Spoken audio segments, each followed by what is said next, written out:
Abraham accords ये एक ऐसी चिड़िया है जो बनती हुई बातचीत को बिगाड़ सकती है। ये एक ऐसी चिड़िया भी है जो अमेरिका और ईरान के बीच बिचौलिया बने पाकिस्तान को भी फंसा सकती है। ये एक ऐसी चिड़िया है जो डोनाल्ड ट्रंप और बेंजामिन नेतन्याहू के संयुक्त पिंजड़े में बंद है, जिसे तब खोला जाता है जब शांति का दाना पानी नजदीक आता दिखाई देता है। लेकिन इस दुनिया के सुलगते हुए हिस्से को पता है कि यदि इस अब्राहम अकॉर्ड्स को हाथ लगाया तो हाथ जलने का खतरा सबसे ज्यादा है। इस वजह से ही आखिरी पायदान पर पहुंच चुकी शांति प्रक्रिया की सांसें फिर से उलझती हुई दिखाई दे रही हैं। कुछ सवाल उठे हैं, डोनाल्ड ट्रंप ने क्यों इस अब्राहम अकॉर्ड्स का नाम लेकर सब कुछ बेपटरी करने का काम किया है। सवाल ये भी है कि क्या सऊदी अरब और पाकिस्तान जैसे देश अमेरिका के दबाव में इजराइल को मान्यता देंगे। क्या ट्रंप के कहने पर मिडिल ईस्ट के पुराने दुश्मन एक ही कतार में खड़े हो जाएंगे। पाकिस्तान के लिए तो आगे कुआं पीछे खाई वाली स्थिति है। ट्रंप की बात मानकर इजराइल को मान्यता दें तो देश में बवाल तय है, और न माने तो अमेरिका से पंगा, ट्रंप से नाराजगी। ये सब कुछ जनरल आसिम मुनीर कैसे संभालेंगे। एक ऐसा देश जिसके पासपोर्ट पर लिखा है valid for all countries of the world accept Israel, वो 7 दशक से चली आ रही नीति बदलकर इजराइल को मान्यता कैसे देगा। आज दुनियादारी की यही सवाल है। नमस्ते, मेरा नाम है अंकुर और आप देख रहे हैं ललन टॉप का अंतर्राष्ट्रीय प्रसंगों से जुड़ा रोजाना का कार्यक्रम दुनियादारी। Brought to you by Sharda University and Saluja Gold. Where the software engineer meets the gifted content writer. The world comes together at Sharda University. 23 मई को डोनाल्ड ट्रंप एक ग्रुप कॉल पर थे। दूसरी तरफ कई अरब और इस्लामी देशों के नेता थे। सऊदी अरब, कतर, पाकिस्तान, तुर्की, मिस्र, जॉर्डन, बहरीन और यूएई। इस फोन कॉल पर ईरान से एक न्यूक्लियर डील के सिलसिले में सलाह मशवरा चल रहा था। अब इसकी कुछ डिटेल्स लीक हुई हैं। अमेरिकी न्यूज आउटलेट एक्सियस की रिपोर्ट के मुताबिक ट्रंप ने बातचीत खत्म होते ही नेताओं से कहा, मैं अगला कॉल इजरायली प्रधानमंत्री बेंजामिन नेतन्याहू को करूंगा और उम्मीद है कि जल्द ही वो भी इस तरह की कॉल पर हमारे साथ होंगे। ट्रंप ने उम्मीद जताई कि ईरान जंग खत्म होने के बाद ये सभी देश इजराइल को मान्यता देंगे। ये सुनकर सऊदी अरब, कतर और खासकर पाकिस्तान के नेताओं के होश उड़ गए थे। लाइव पर एकदम सन्नाटा छा गया। सन्नाटे को तोड़ते हुए ट्रंप ने मजाक में पूछा, क्या आप लोग अभी भी लाइन पर हैं? ट्रंप ने उन्हें बताया कि आने वाले हफ्तों में उनके दामाद जैरेड कुशनर और खास दूत स्टीव विटकॉफ इस मुद्दे पर आगे की बात करेंगे। फिर 25 मई को ट्रंप ने अपने ट्रुथ सोशल पर एक लंबा चौड़ा पोस्ट लिखा और अपनी दिली इच्छा दोबारा जाहिर की। उन्होंने लिखा, मैं अनिवार्य रूप से ये मांग कर रहा हूं कि सभी देश तुरंत अब्राहम अकॉर्ड्स पर साइन करें। ईरान भी साइन करे तो कितना अच्छा होगा। ट्रंप ने खास तौर पर सऊदी अरब और कतर का नाम लिया और लिखा कि अगर वो ऐसा नहीं करते तो इसका मतलब है कि उनकी नीयत खराब है। ट्रंप का दावा है कि यह समझौता मिडिल ईस्ट में पिछले 5000 सालों में पहली बार सच्ची शांति लाएगा। यानी ट्रंप ने अब्राहम अकॉर्ड्स को ईरान जंग खत्म करने की डील के साथ नत्थी कर दिया है, और इस वजह से पाकिस्तान और सऊदी अरब जैसे देश धर्म संकट में है। फिलहाल पाकिस्तान ने ट्रंप के इस प्रस्ताव को सिरे से खारिज कर दिया है। पाकिस्तान के रक्षा मंत्री ख्वाजा आसिफ ने पाकिस्तान के समा टीवी पर कहा, मुझे नहीं लगता कि हमें ऐसे किसी भी समझौते में शामिल होना चाहिए जो हमारी बुनियादी विचारधारा से टकराता हो। आप इजराइल के साथ कैसे बैठ सकते हैं जिसकी बात पर एक दिन भी भरोसा नहीं किया जा सकता। पाकिस्तान इकलौता ऐसा देश है जिसके पासपोर्ट पर लिखा होता है कि यह इजराइल के लिए मान्य नहीं है, इसलिए इजराइल को मान्यता देने का कोई सवाल ही नहीं उठता, ऐसा ख्वाजा आसिफ का कहना है। सऊदी अरब, कतर और बाकी देशों की तरफ से अभी तक ट्रंप की इस मांग पर कोई सार्वजनिक प्रतिक्रिया नहीं आई है। ऐसे में ये समझना बहुत जरूरी हो जाता है कि आखिर ये अब्राहम अकॉर्ड्स है क्या चीज। तस्वीर देखिए, व्हाइट हाउस की एक दुर्लभ तस्वीर है। सितंबर 2020 की एक दोपहर, डोनाल्ड ट्रंप के साथ यूएई, बहरीन और इजराइल के नुमाइंदे हैं। सबके हाथों में एक समझौते का दस्तावेज है जिसके तहत यूएई और बहरीन ने पहली बार इजराइल को मान्यता दी थी। उस रोज यूएई और इजराइल के बीच हुए समझौते में लिखा था, ये मानते हुए कि अरब और यहूदी लोग एक ही पूर्वज अब्राहम के वंशज हैं। इस नाम पर गौर कीजिए, यहूदी, ईसाई और इस्लाम तीनों ही धर्म अब्राहम या इब्राहिम को अपना पैगंबर मानते हैं। इतिहास में इन तीनों धर्मों ने समय समय पर अब्राहम का असली वारिस होने का दावा किया है। क्योंकि ये सभी अब्राहम को सम्मान करते हैं, इसलिए ईसाई बहुल अमेरिका ने जब यहूदी देश इजराइल और मुस्लिम बहुल अरब देशों के बीच ये समझौता करवाया तो इसका नाम अब्राहम अकॉर्ड्स रखा। इस नाम के इस्तेमाल से साझा धार्मिक विरासत पर रोशनी डाली गई जो पिछले 7 दशकों की दुश्मनी में पूरी तरह नजरअंदाज हो रही थी। 14 मई 1948 को जब इजराइल की स्थापना हुई, इसके अगले ही दिन 5 अरब देश उस पर हमलावर हो गए थे। वे सभी यूनाइटेड नेशंस के पार्टीशन प्लान से नाखुश थे। उनका तर्क था कि ज्यादा आबादी वाले अरबों को कम जमीन मिली है और कम आबादी वाले यहूदियों को ज्यादा। ये जंग 1 बरस तक चली और अंजाम ये हुआ कि इजराइल पहले से भी ज्यादा इलाके पर काबिज हो गया था। लगभग 7.5 लाख फिलिस्तीनी अपनी ज़मीन छोड़कर भागने को मजबूर हो गए थे। कुछ पड़ोसी देशों में चले गए और कुछ फिलिस्तीन के ही अलग अलग इलाकों में रिफ्यूजीज बनकर रह गए। इसे नकबा कहते हैं। इस जंग के बाद अरब दुनिया ने इजराइल के बहिष्कार की कसम खा रखी थी। फिलिस्तीन का मुद्दा अरब राजनीति का सबसे बड़ा मुद्दा बन गया था। 1948 की हार के बाद 1967 में अरब देश दोबारा एकजुट हुए थे। इजराइल उस वक्त बिल्कुल अलग दिख रहा था, अकेला दिख रहा था। अरब जनता को लगा कि इजराइल का अंत तय है, लेकिन नतीजा उल्टा निकला। इजराइल ने पहले से भी ज्यादा जमीन कब्जा ली थी। उसने मिस्र से सिनाई पेनिनसुला, जॉर्डन से वेस्ट बैंक और सीरिया से गोलान हाइट्स छीन लिया। जंग सिर्फ 6 दिन चली, इसे 6 डे वॉर कहा गया। इसके बाद इजराइल के बहिष्कार को एक औपचारिक रूप मिला। जंग के बाद सूडान की राजधानी खार्तूम में अरब देशों की बैठक हुई। यहाँ से एक प्रस्ताव पास हुआ जिसने 3 नियम उसमें बनाए गए। इसे 3 नोज कहा गया। पहला नो, इजराइल के साथ कोई शांति नहीं। दूसरा नो, इजराइल को कोई मान्यता नहीं। तीसरा नो, इजराइल के साथ कोई बातचीत नहीं। इस प्रस्ताव के साथ कूटनीति के दरवाजे बंद हो गए थे, लेकिन धीरे धीरे कुछ देशों की मजबूरियां इस बहिष्कार पर भारी पड़ने लगीं। इन देशों की सीमाएं इजराइल से लगती थी, जिनकी ज़मीनें इजराइल ने 1967 में कब्जा कर ली थी। उन्हें अपनी ज़मीनें वापस चाहिए थी। इस लिस्ट में सबसे पहले मिस्र का नाम था, इजिप्ट का। 1979 में अमेरिका की मध्यस्थता में कैंप डेविड अकॉर्ड से मिस्र और इजराइल के बीच शांति समझौता हुआ। इजराइल ने मिस्र को उसका सिनाई पेनिनसुला वापस सौंप दिया। इसके बदले मिस्र ने इजराइल को मान्यता दे दी और शांति का वादा किया। ऐसा करने वाला मिस्र पहला अरब देश बना। इस कदम से मिस्र को अमेरिका से सैन्य और आर्थिक मदद भी मिलनी शुरू हुई। इसके बाद 1993 में ओस्लो अकॉर्ड्स के तहत फिलिस्तीन लिबरेशन ऑर्गेनाइजेशन PLO के नेता यासिर अराफात ने इजराइल के वजूद को औपचारिक रूप से स्वीकार कर लिया। इसके बदले इजराइल ने PLO को फिलिस्तीनियों का इकलौता और वैध प्रतिनिधि मान लिया। 1994 में जॉर्डन ने भी इजराइल के साथ शांति समझौता कर लिया। जॉर्डन को अपनी पश्चिमी सीमा सुरक्षित करनी थी, पानी के बंटवारे का पुराना विवाद सुलझाना था और अमेरिकी आर्थिक मदद भी चाहिए थी।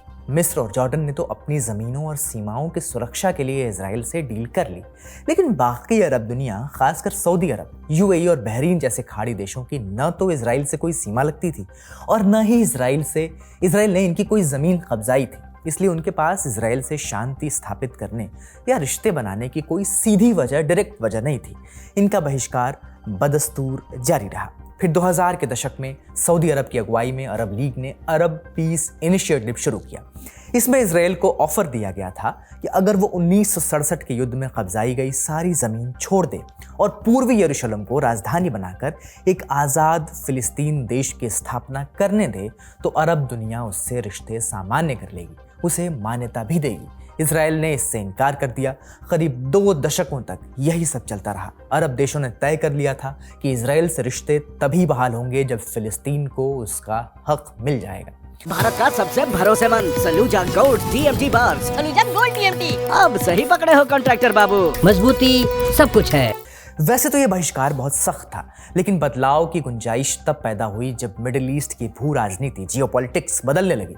2000 के दशक के बाद से खाड़ी देशों की नज़र इजराइल से शिफ्ट होकर ईरान की ओर बढ़ने लगी, क्योंकि ईरान साल दर साल मजबूत होता जा रहा था। 2003 में अमेरिका ने इराक पर हमला किया था। सद्दाम हुसैन का तख्ता पलट हो चुका था। सद्दाम के अंत के बाद ईरान को चुनौती देने वाले कम ही रह गए थे। फिर 2011 में अरब स्प्रिंग का दौर आया। उस वक्त पूरे मिडिल ईस्ट में अफरा तफरी मच गई थी। ईरान ने इस मौके का फायदा उठाया और अपना प्रभाव बढ़ाना शुरू कर दिया था।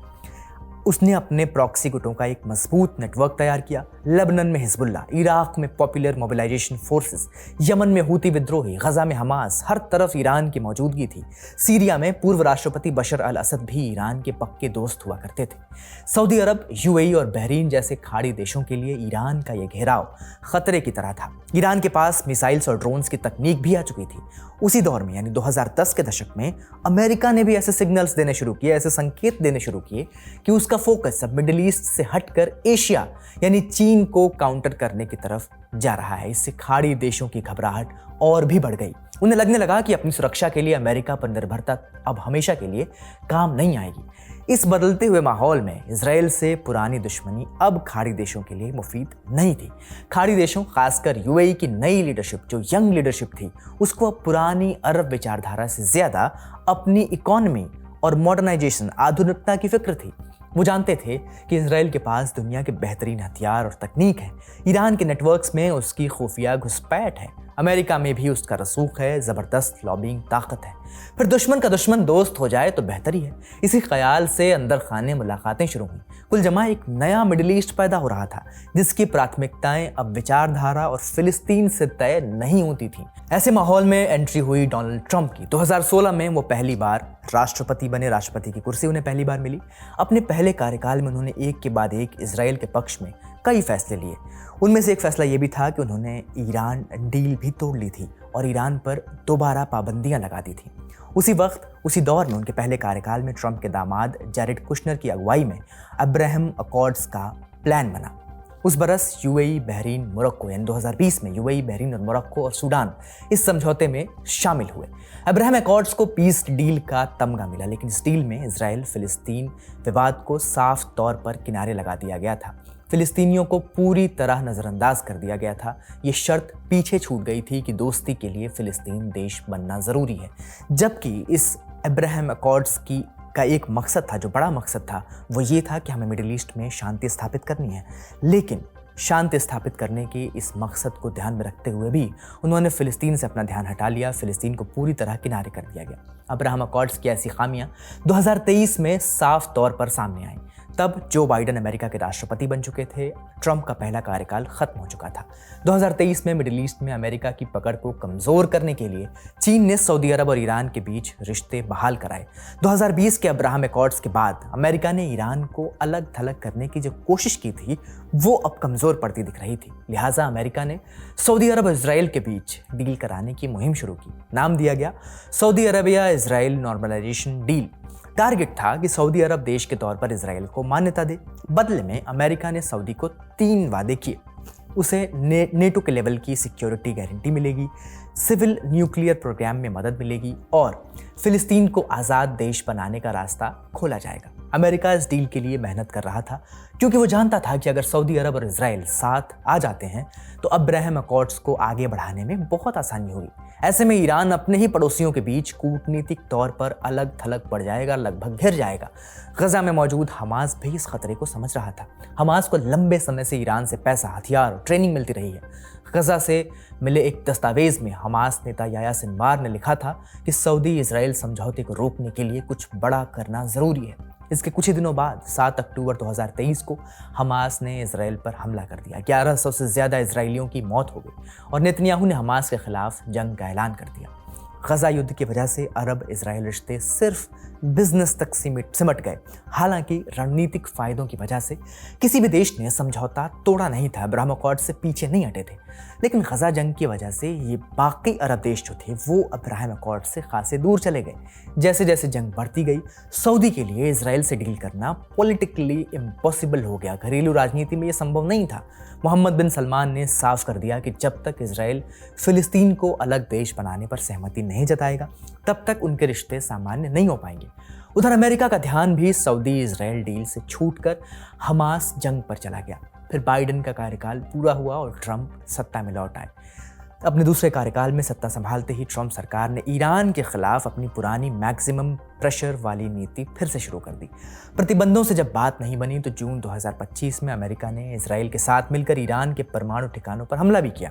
दूसरी तरफ ट्रंप डिप्लोमेटिकली भी मिडिल ईस्ट में अपनी रणनीति पर काम कर रहे थे। राष्ट्रपति बनने के बाद ट्रंप ने जिस पहले देश की यात्रा की थी वो सऊदी अरब था। वहां से अपने पहले बड़े फॉरेन पॉलिसी एड्रेस में ईरान को आतंकवाद का पनाह देने वाला देश उन्होंने बताया था। उन्होंने मुस्लिम देशों से साथ आकर ईरान को अलग थलग करने की अपील की थी। ट्रंप इस पूरे मामले को ऐसे पेश कर रहे थे कि अरब देश और इजराइल मिलकर ईरान के खिलाफ एक बड़ा मोर्चा बनाए।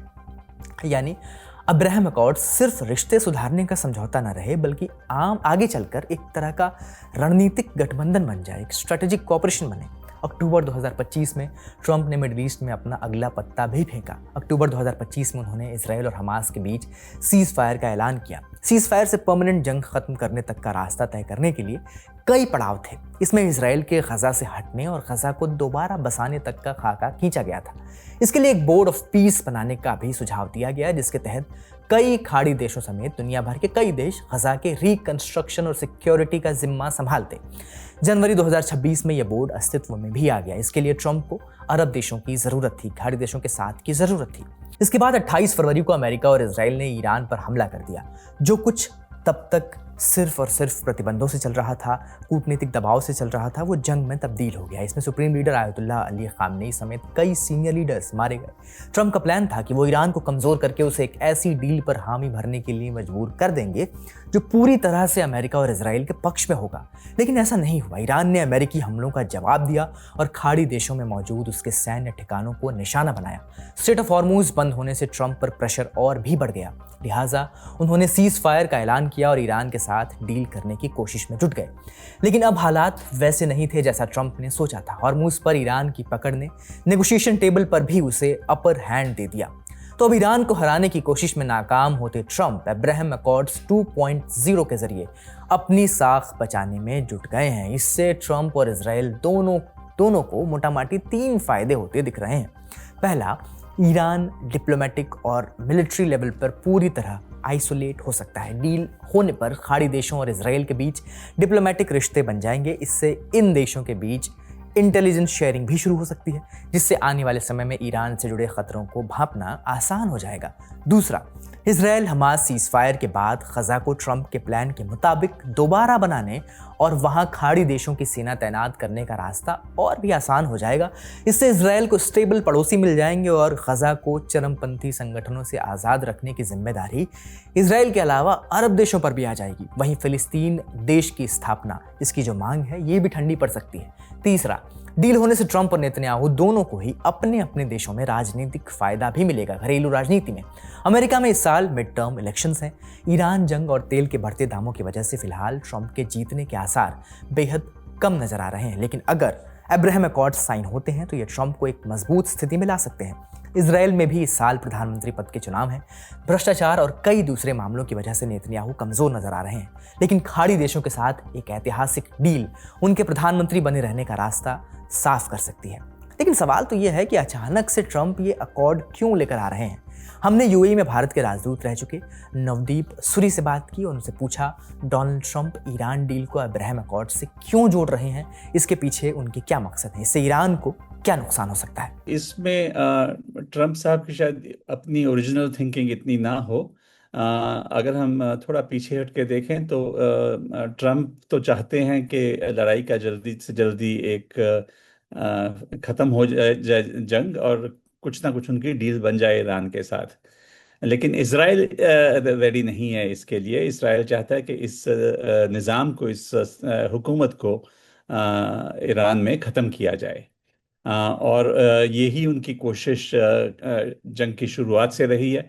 इसीलिए उन्होंने जो टॉप लीडरशिप थी, आयतुल्लाह खामेनी और बाकी सारे टॉप लीडर्स, लारिजानी वगैरह, सबको कत्ल भी किया। और अब जब एक हॉर्मुज़ स्ट्रेट के बंद होने से एक ग्लोबल दबाव बन रहा है, तेल की कीमतें बढ़ रही हैं, लोग सारे कह रहे हैं, भारत में भी कह रहे हैं और भी कह रहे हैं कि महंगाई बढ़ रही है, तो ट्रंप साहब के ऊपर दबाव पड़ रहा है कि लड़ाई ख़त्म की जाए। अब इसराइल चाहता है कि ना की जाए ख़त्म, सीज फायर मत हो जब तक उनके जो ऑब्जेक्टिव हैं वो ना अचीव हों। और उन्होंने कोशिश की अपने जो फ्रेंडली सेनेटर्स हैं, चाहे जो रिपब्लिकन है, खास करके लिंडजी ग्राहम की तरह, टेड क्रूज की तरह, उनकी तरफ से काफ़ी उन्होंने क्रिटिसाइज किया कि ये किस किस्म की डील है, ये तो हमारा बहुत नुकसान हो जाएगा, अमेरिका की छवि को नुकसान पहुंचेगा, ये बिल्कुल नहीं एक्सेप्ट करनी चाहिए।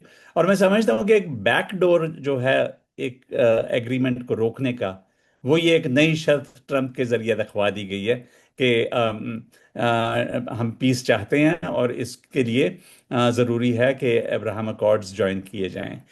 मैं नहीं समझता कि इसमें ईरान का कोई नुकसान है। नुकसान है तो अगर अगेन अमेरिका की रेपुटेशन का, कि क्या ये एक सीरियस देश है, क्या एक ये सीरियस फॉरेन पॉलिसी है, इनके साथ किस तरह से नेगोशिएट किया जाए, क्या ये राष्ट्रपति हैं जो हर दूसरे दिन अपना पैंतरा बदल लेते हैं, आज एक चीज़ कहते हैं कल दूसरी बात कहते हैं। तो मैं समझता हूँ कि नुकसान इसमें केवल अमेरिका का हो रहा है। दूसरा सवाल ये है कि क्या ट्रंप की ये चाहतें पूरी होंगी? क्या यह सब कुछ इतना आसान है?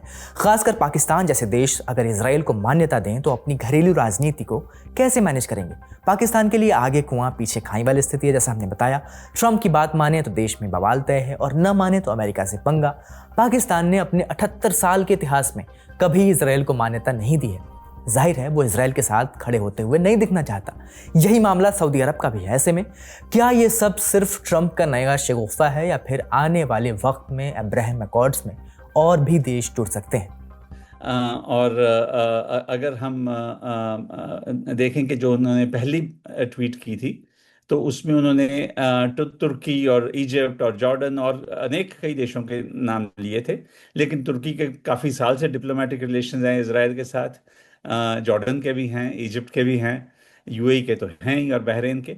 तो उनकी नज़र जो है प्राइमरीली सऊदी अरब पे है, और सऊदी अरब ने ये कई बार क्लियर कर दिया, और कल भी उनके चैनल्स ने ये क्लियर किया है कि जब तक इसराइल पैलेस्टाइन को नहीं रिकग्नाइज करता, जब तक इसराइल एक, उन्होंने लैंग्वेज यूज की है, irrevocable path to Palestinian state, जब तक इसराइल इस चीज पर एग्री नहीं करता कि एक इसराइल के साथ साथ पैलेस्टाइन की भी स्टेट बनेगी, तब तक सऊदी इस चीज के लिए तैयार नहीं है और नहीं होगा।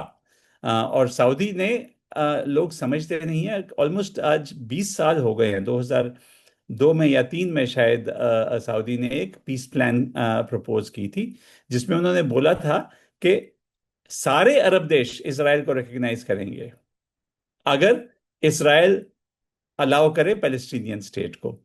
तो मैं समझता हूं कि इस सारी मुश्किल का जो समाधान है एक ही है। एक तरफ से ईरान और अरब देश इसराइल को रिकग्नाइज करें, लेकिन उसके साथ ही साथ इसराइल भी एग्री करे कि एक पैलेस्टीनियन स्टेट बनेगी।